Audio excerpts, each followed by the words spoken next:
You're listening to Head Voice, bringing you inside the minds of the best in contemporary a cappella. This week we're joined by my friend, the talented Archie Gopal, who is the music director of UMass Amherst's all-female identified group, Sharp Attitude. They're awesome, have been in multiple competitions, were featured on Sing It On, and Archie is going to be competing with them, and also she's an instructor at the Boss Festival, which is coming up. It was a real treat having her on. We hope you enjoy as much as we did. Hello, everyone. We're here with the wonderful Archie Gopal, and we're so excited to have her here today. So you had your album that came out in October, Deja Vu. If you haven't listened to it, go listen to it. It's awesome. And one thing that I love about this album in particular is how cohesive the sound is from one song to another. I think when groups are making an album, it's sometimes difficult to connect the songs and make the whole project be seamless and be interconnected. So I think you guys did a really awesome job of keeping your genre, keeping Sharp Attitude songs, a Sharp Attitude song throughout the album. So I'm just wondering, from your standpoint, are there certain things that you found that are signature for you as an arranger or for your genre and style of Sharp Attitude? I kind of arrange to the girls' voices.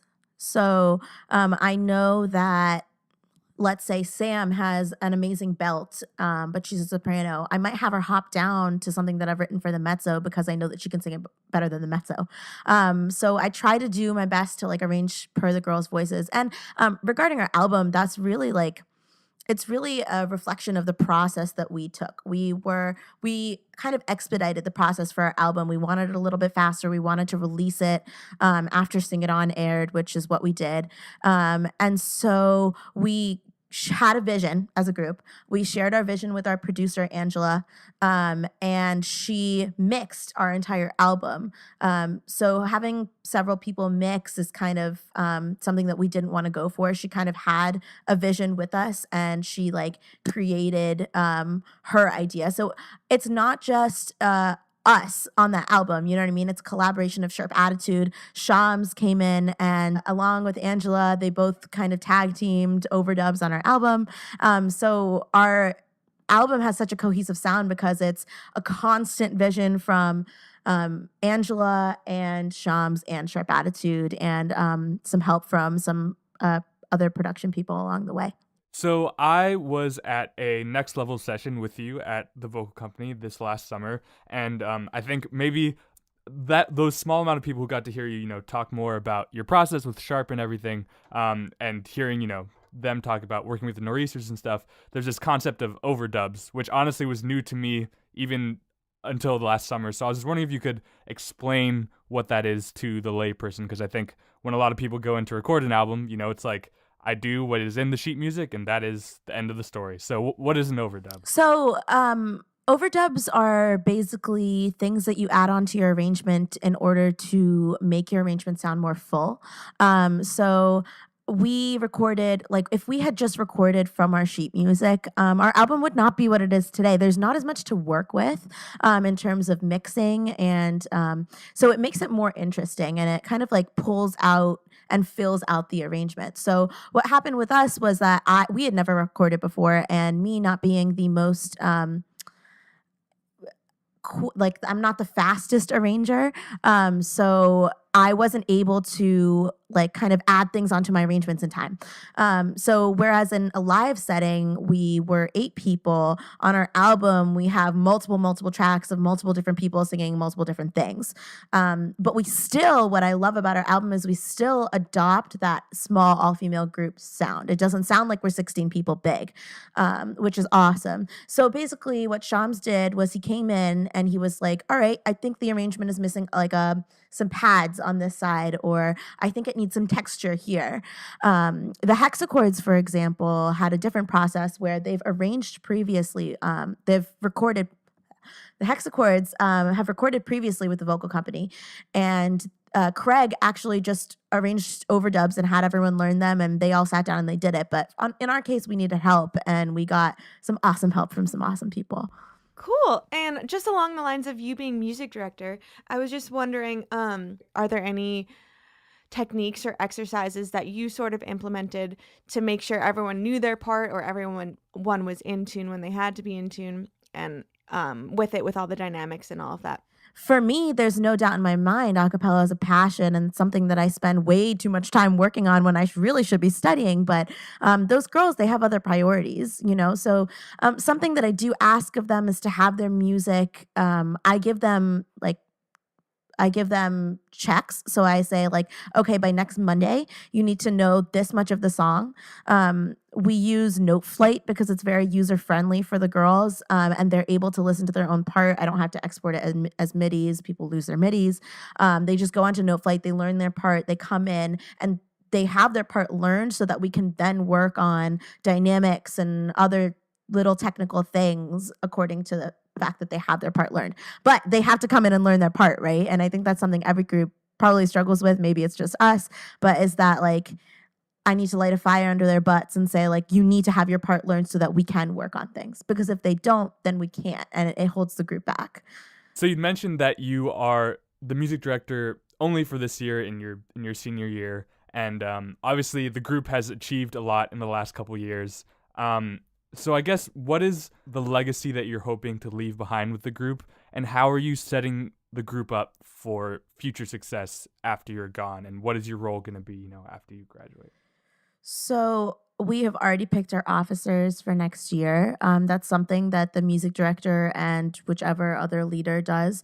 What we do is, we haven't always done this, but we basically change our officership every year according to what the group needs. The roles have already been established. So like social media, that's something that always stays the same. Music director always stays the same. But the music director and this year, the president, we both decided on the officers together because we both have the best interests of the group at heart. Whereas if people are voting, sometimes it gets to be a little bit of a messier process. I'm hoping that the girls, and I know that they will, can continue the kind of message that we've been sending out. I believe that Sharp Attitude has the potential to remain a non-conventional all-female a cappella group in the sense that we don't really take cues from anyone else. We work with really great people in the a cappella world, and we don't settle, we don't settle for average arrangements. We've had people send us arrangements previously that just like didn't fit our sound, so we've gotten them edited, or we outsource our arrangements to other people. So like for Boss is something that the girls, they weren't sure if they wanted to do, and having been to the show previously, I was like, we need to do it. And applying for Boss after we decided that we did want to do it as a group was kind of a way of me ensuring that the girls had something to work on next year, because I believe next year they won't be competing twice as we did this year. So we outsourced our arrangements to the vocal company. We have 2 amazing arrangements from TVC and 1 from myself, and those are songs that the girls haven't sung all year long, and therefore next year they have amazing arrangements to begin the year with, so that then they're a higher level of difficulty. They're much harder for people to grasp, so that then next year when they hold auditions, they're filtering out and getting the best people, because those are the best people that sound best on those parts. So just the little things here and there. We might record this summer, so hopefully recording is always a really awesome process to kind of see where your group is at and improve, because you're working with professionals. So hopefully those things will keep us in the scene. But something that I've been scared of is Sharp Attitude drops off the face of the earth. But I don't think it will happen, because we have amazing officers in store, and the group will continue to have my support and Jen's support, who's the president, and we won't let that happen. Just to jump back to Boss for a second, so we know that you're competing with Sharp Attitude this year, but you're also on the other side and you're going to be an instructor. So I'm just wondering, since you're teaching a class about all-female a cappella, which is called It's a Woman's World, if anyone's interested, since you're going to be involved in that class, are there any misconceptions about all-female a cappella that you personally feel really strongly about, or any advice or tips that you have for all female groups? Well, I just have to say, so for Boss, I'm really lucky to be sitting alongside Angela Longo, who produced our album, and Joe Vincent, who is in Musée with Angela, and I don't know who else, but awesome all-female experts. So I'm blessed to even be considered to be a part of that panel. But I have taught that class previously by myself, and one thing that's really important to me personally and to Sharp Attitude is that we've adopted something where we don't identify as an all-female group. We aren't typical in the sense that we don't say we're Sharp Attitude, we're an all-female group from UMass Amherst. We say we're an all-female identified group. And what that means is that every single member in our group identifies as a female, and that's their chosen identification. Because in this day and age, I think it's important to know that gender is a social construct, and just because you're born into a sex doesn't mean that that's something that you carry for the rest of your life. So we do have auditions open to everyone that identifies as a female, but I think it's important to preserve traditional all-female acapella as an art, but then also to be inclusive to everyone. So that's something that I always plan on talking about in any conversation about all-female acapella, is that we decide to identify ourselves as all-female identified. And I think that Lark from UC Denver also does this. But this is something that we actually had the Stonewall Center at UMass talk to us about this, and this is a way that we decided was appropriate to express ourselves. So I feel like when there are conversations about all-female a cappella, it often starts, or I'll see it start, and I used to be guilty of this, and I will admit that openly, but it starts with like the deficiencies of the genre, you know, like, oh, you don't have the low and you don't have the whatever. What have you found to be the positives of all-female identified a cappella? Like what are the things about it that make it special for you and your group, but just, you know? Yeah, so I think all-female a cappella is really an art in its own, and that's something that I realized after being on Sharp Attitude for a couple months. I was like, you know, like why is there this negative connotation of all-female a cappella? Like, why is that a thing? And I couldn't figure it out because I never had that, you know, really negative association with it. And I kind of realized that I don't think enough people realize that it's an art in its own. And that means that you need to properly utilize the voices that you have, because I don't know if y'all have heard females sing, but they are good. There are so many amazing female vocalists out there. And as long as you utilize that correctly and appropriately, there's no reason that you shouldn't be at the same level at or even above any other a cappella group in the nation, regardless of if they're an all-female identified group, all-male identified, or co-ed. All right, so speaking of, you know, controversial issues, we're going to keep it moving here. So something that I'm interested as a concept is just diversity in a cappella. And, you know, you'll look at, you know, for the general public, they'll look at contemporary a cappella and they'll see pentatonics, and, you know, that's a diverse group of people, and like that's awesome. But I think, you know, when you really get down to it, and if you're honest with yourself, you look across the country and you see the groups that are out there, and I think, and there's nothing wrong with it, but I think that there's a certain viewpoint that may be perhaps overrepresented in the a cappella community. So, you know, like, is this even something? Let me think. Just what are your thoughts on, you know, diversity and promoting diversity within this genre? You know, the music industry holistically. Yeah, what do you think about that? So I love representing individuals of color in music. I think that's incredibly important. It's something that I'm passionate about. Unfortunately, in the collegiate a cappella world, you don't get much of a choice, you know? It's not your choice who walks into auditions. It's their choice.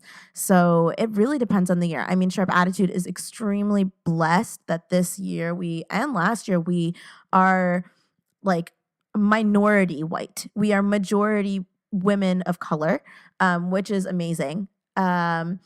Because it brings so many different life perspectives to the group and so many different personalities to the group. And I think it's incredibly important. I mean, I think if every group had the option, they should definitely pick like a 50-50 ratio or more people of color, because that brings so much more talent.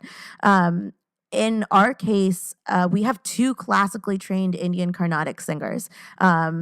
And that's a musical element that we love to bring to our art. It's on our album. It'll be in our boss set. It was in our ICCA set. It's everywhere. And I think that more groups should utilize that. I mean, there's so many different cultures and traditions and subgenres, vocal subgenres of a cappella that they could utilize, being an individual of color, because there are different heritages and different a cappella didn't start in the US, you know?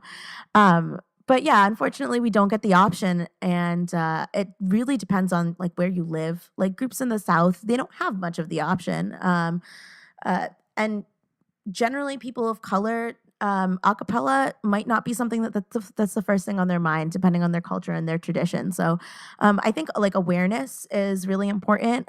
Reaching out to a widespread audience. UMass is a diverse school, and it's big enough that there's always a corner that we haven't reached. There's always a lot of people that we haven't reached, right? In a class of 20,000. So it's really important to reach out. And we do a lot of social media stuff. I think flyering around campus doesn't really work for us, but we have so many beautiful, beautiful people of color and so many just beautiful people in our group. And I'm so lucky to be able to be in a group like that. It's interesting that you mentioned, that you have Carnatic singers in your group, because, when I saw Sharp at the quarterfinal last year, that was on Sing On as well, just seeing you do, the intro to What Is Love from Empire, which is also on your album Deja Vu, which everybody should listen to. I was just like, it just blew my mind, and I was like, this is crazy, and I think that people are going to want to emulate this, and it's awesome to see, especially these days, like you're somebody who people have seen on national TV and can be like, maybe there's a place for me in this community, in this genre. And like the same thing with, Shams is a big fan. Like was he our last guest at this point? Yeah. Shams was just on, and he was talking about how he, integrates A.R. Rahman stuff into his arrangements, and like all that stuff is awesome, because I think it shows people that there is a place to, integrate your heritage into your music. And speaking of that, I think there's also this new wave of Indian and South Asian contemporary a cappella in the States and also internationally. And it's interesting to me because I don't have that much experience with, that particular subgenre, but there's a lot of groups doing Western and Eastern kind of mashup stuff. And obviously I'm a big fan of the way that you particularly have done it for your group. I'm just wondering what you think about that kind of formula that's been established for this subgenre, and is it useful? Is it the way that things should continue? Well, I think I wish at my freshman year there was an Indian fusion group, because I would have loved to audition and join, but unfortunately there was not when I was a freshman, so I joined a different group instead. But I choose to bring it in small aspects to Sharp Attitude simply because I enjoy contemporary Western music, and I've been trained in classical Indian music. But what these groups do in the Indian fusion kind of subgenre is they bring in songs from movies. So if you've ever seen an Indian movie, it's basically a regular movie, but it's a musical. There's a song every 20 minutes. And it's pretty awesome. Like, you get a lot of really, really good music from it. And A.R. Rahman is a big composer and producer. So a lot of groups like to take not just elements, but entire portions of songs. And I think that that is incredibly important. But my question for a lot of them is, why mix it up with Western music? Like, there is a beautiful song right there. And when you come in and you're singing, like Down by Jay Sean on top of this beautifully composed piece of Indian music, it kind of ruins it for me. Like, I think not all groups do this. I think there's a very tasteful way to do this. But it really depends on the group. So some groups will sing an entire Western song and they will identify as an Indian fusion group. Groups like Pen Masala, they usually do medleys or mashups of two different songs because that's what gets them recognized because they have fan base overseas as well. So that's what gets them recognized in the US when they perform for their friends and their family and all the amazing people that come to their concerts. And then that's what gets them recognized in India because people are like, oh, I did hear that American song on the radio, but I also love this Indian song. That's my jam. I think that's how they find their happy medium. But yeah, there is I forget the name of the group, but there is an Indian fusion a cappella group that competes in ICCA. And I believe they made it to semifinals last year. And Maze Mirchi? Yeah, or Maze something like Mirchi. that? Yeah, so Maze Mirchi is a group that competes in ICCA, which is amazing because you don't see that normally. And honestly, I think it's a pretty smart move on their part because they're bringing elements just like I am with Carnatic, just like Shams is by incorporating A.R. Rahman and Faux Pas does as well. They're incorporating elements of something that the judges haven't heard before. And I think that if you do it well, it can give you a lot of success. And I believe Maze Mirchi made it to semifinals and did well at their semifinals. So I think that that's something that, you sing Western music. I don't think the ICCA really limits you and says that, no, you can only sing Western music. They really are open. Any group can apply as long as you're singing a cappella. And you're collegiate or high school. So yeah, I think it's a growing field of a cappella. It's been there for a very long time. In high school, I was a part of a show that was the South Asian Students Association, and we put on a show every year. And I did like a mashup of like a Coldplay song and like another song that was Indian. And so that's been there since I was like 13. And my sister did it as well when she's my older sister, did it as well. So it's been there for a very long time. I think it's just continuing to develop. I want to see more groups in the spotlight. I want to see more Indian fusion a cappella groups come to festivals like Boss and compete at festivals like Boss because they aren't below us by any means. There are some amazing groups out there, and I want the community to recognize it more. I think we're nearing the end of our session today. So one question that we like to ask all our guests is, what's something that excites you about the a cappella community currently and the trends that are currently happening? And I'm also curious to see what's next for you. What plans you have for yourself and a cappella in the future? I am pretty green to recorded music and production, but I'm extremely excited to see people pushing the limits with production. That's why we had the people work on our album that we did, because there's a lot to be done with a cappella, like with voices. I think you can do a lot in terms of production, in terms of mixing. And I'm excited to see more people take that jump and more people decide to do more than like snapping and shoo-wopping on their album, if that's their vibe. I love the fact that Sharp Attitude sounds as fresh as we do on our album, and that wouldn't be possible if we didn't want the level of production that we did.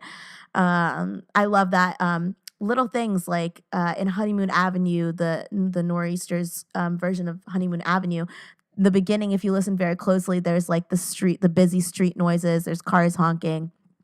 And it gives you such a vibe, and certain people are opposed to that, but I find more and more people are open to pushing a cappella as a genre, besides just like, where it is right now. I think they want to see it in a larger scale, because we know that we can do it with groups like Pentatonics and other professional a cappella groups.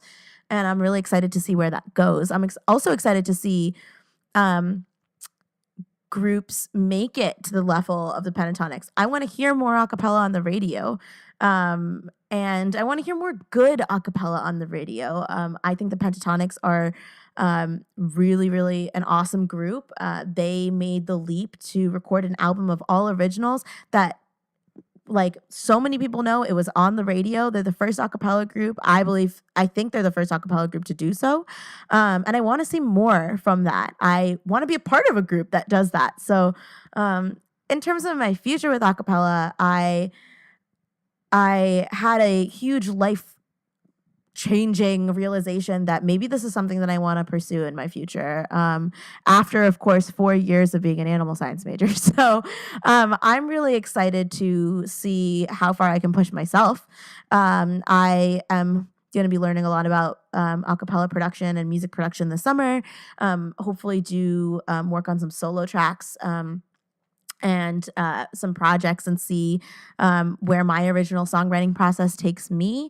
And also hopefully join an a cappella group, a professional a cappella group, or make one, and see where that goes. I mean, I would love to do something like what The Exchange does, which is they go to different countries and they perform not only like hits from the US, but maybe hits from that country itself. Like, they've been to crazy places all over the world. And that's a dream of mine that I would love to see come true. But yeah, this isn't it for me in a cappella. A cappella is going to get tired of hearing my name by the time I'm done with it. So yeah, I'm really excited. I'm sad to leave Sharp Attitude. It's like my humble beginnings and my roots, but I really hope that I can be a part of something different in a cappella. Well, I personally beg to differ to say that the a cappella community will get tired of hearing your voice. Seeing you work, I know that people are going to be really excited for whatever you're putting out into the world. So it was a real pleasure to have you on this week, Archie. Thank you, guys. And we hope you'll join us next week for a new episode of Head Voice.